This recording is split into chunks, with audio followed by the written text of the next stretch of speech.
Hello guys, narito po muli tayo sa ating therapy ngayon. Yung ating iti-therapy po ngayon ay nagsasuffer po ng pananakit po ng kanyang spine.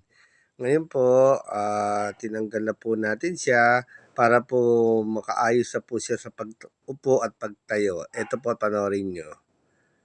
Yan po yung kanyang spine. Kung makikita po ninyo sa video, iniisa-isa ko po yung kanyang spine.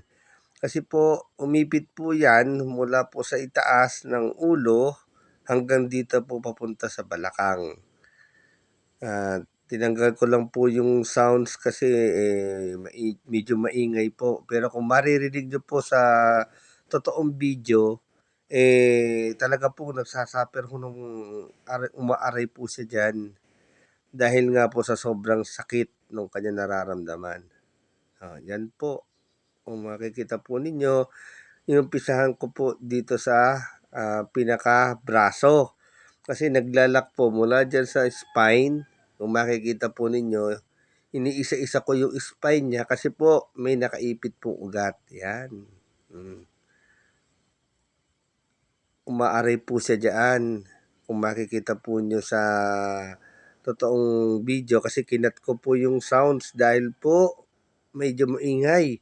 Dahil po may nagkakantahan po sa kabila. Kung hindi lang po sana, pwede ko po sanang i-video po lahat. Kaso, maingay po.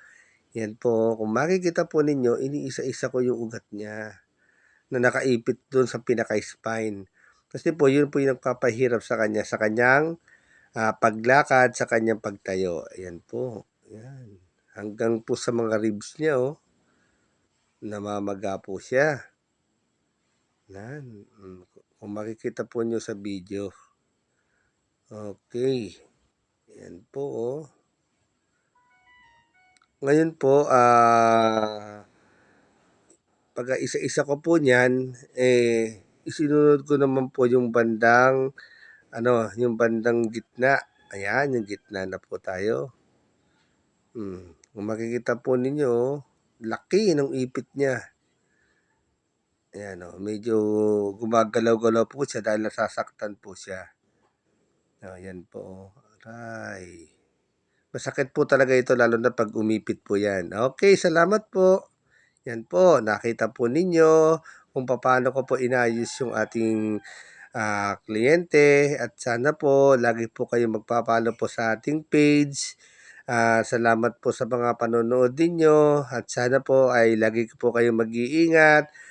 Lagi po tayo mananalangin para po sa ating mga kalusugan at sana po lagi po kayong mag-iingat. Salamat po sa inyo. Salamat po.